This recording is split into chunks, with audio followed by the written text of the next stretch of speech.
Olá, eu vou aproveitar o quadro branco aqui para falar sobre um assunto que é um assunto que as pessoas sempre me perguntam. Eu estou inclusive sempre dando treinamento sobre esse assunto, que é teste de software. Teste de software é um negócio complicado, complexo e de extrema importância. Um dos grandes problemas que a gente tem com software é bug, defeito. Porque construir software é difícil, construir software que funciona bem é difícil. Software tende a dar bug, e quanto mais complexo o software, a tendência dele a dar bug cresce exponencialmente. Então esse é um grave problema, que a gente fazer coisa e ter que refazer, a gente quebrar coisas que estavam funcionando e tal. Quer ver um negócio que acontece o tempo todo? Vejo direto. Você conserta um defeito no software e ao consertar esse defeito, você quebrou outra coisa. Você já viu isso? Conhece essa novela? Outra coisa que acontece o tempo todo, você tem um problema com versionamento. Então você conserta um defeito, depois você faz uma confusão com as versões de código ali, e um tempo depois aquele defeito volta. E como é que você explica um negócio desse para o cliente? É um absurdo, sabe? Assim, a gente que é programador sabe que isso acontece, que é natural, que se você não tomar medidas para prevenir esse tipo de problema, ele acontece. Mas você explicar isso para o seu cliente, que é leigo em programação, que você consertou um negócio e depois quebrou de novo, pensa com a cabeça dele, é absurdo mesmo, né? Como é que vai explicar isso para ele? Bom, para mim, o problema nasce na resposta a uma pergunta: como é que você testa software?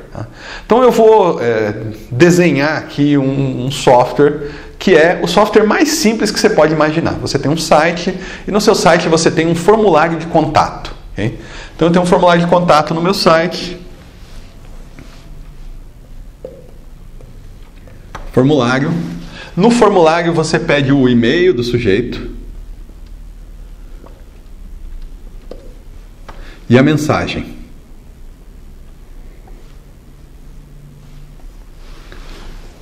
E ele tem um botão de enviar. Muito bem. Esse formulário salva os dados num banco de dados.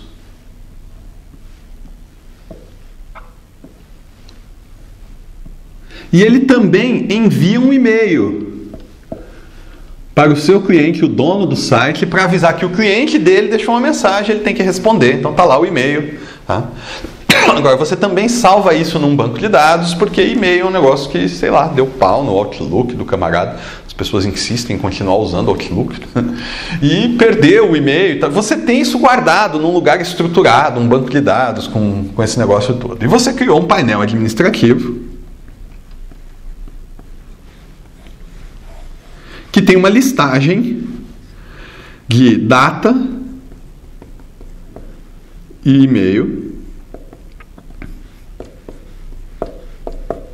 okay? Que lê esses dados do banco de dados, e quando o sujeito clica numa linha dessa aqui, isso abre um pop-up mesmo, com a mensagem.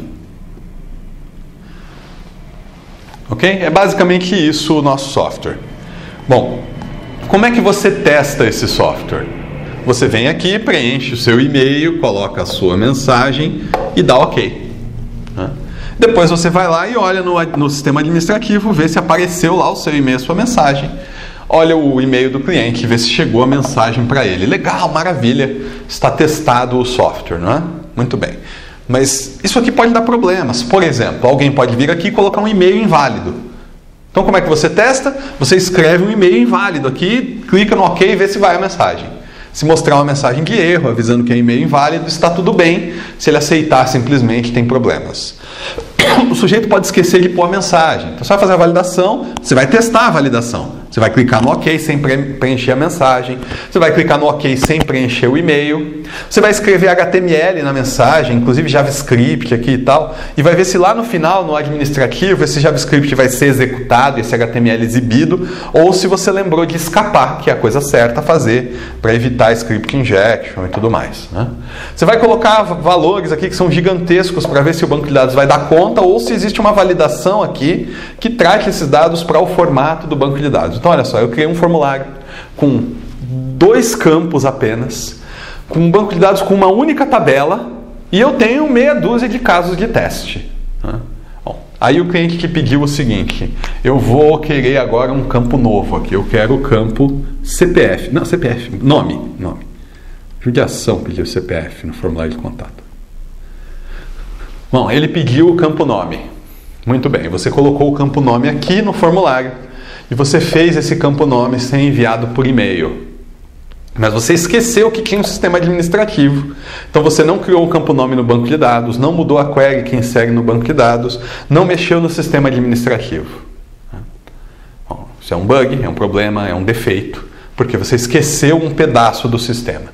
Ah, puxa, o cliente avisou, depois você lembrou. Coloquei lá, vamos por aqui. Eu tenho que mexer nessa tela. Eu tenho que mexer no banco de dados. O que vai acontecer com os dados que já estavam? E aqui eu tenho que incluir uma validação. Aí vou testar de novo. Como é que você vai testar isso aqui? Você vai testar apenas o campo nome? Põe um e-mail válido, põe uma mensagem, clica no OK e vê se ele reclama da validação do nome.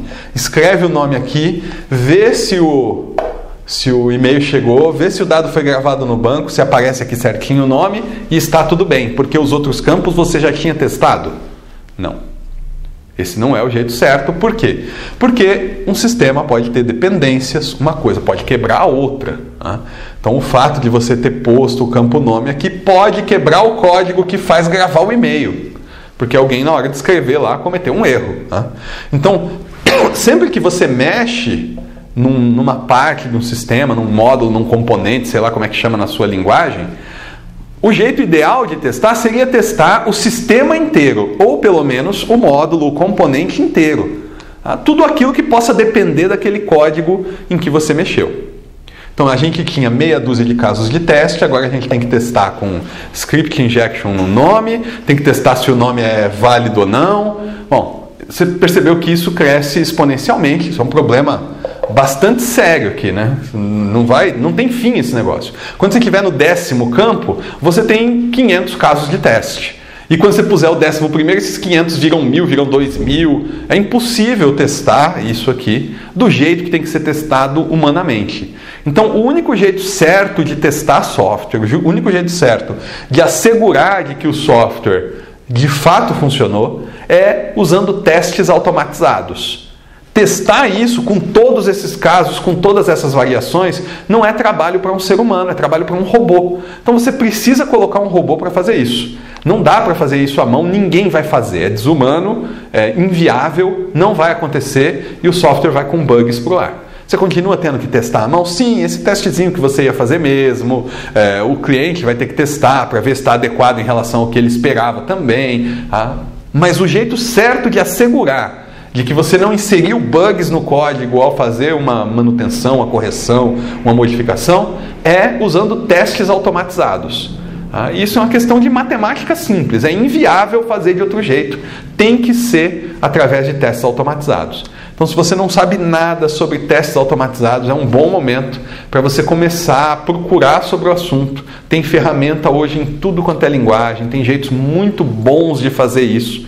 Eu pretendo fazer uma série de vídeos aí falando sobre testes automatizados, sobre como isso mexe no seu processo de desenvolvimento. Tá? Para estudar esse assunto, vale muito a pena. Se você não sabe nada sobre isso, você está com certeza entregando software muito pior do que poderia estar fazendo e sofrendo muito mais para fazer isso. Tá? Bom, se você gostou desse vídeo, clica no joinha aqui embaixo. Se não gostou, clica naquele outro troço assim.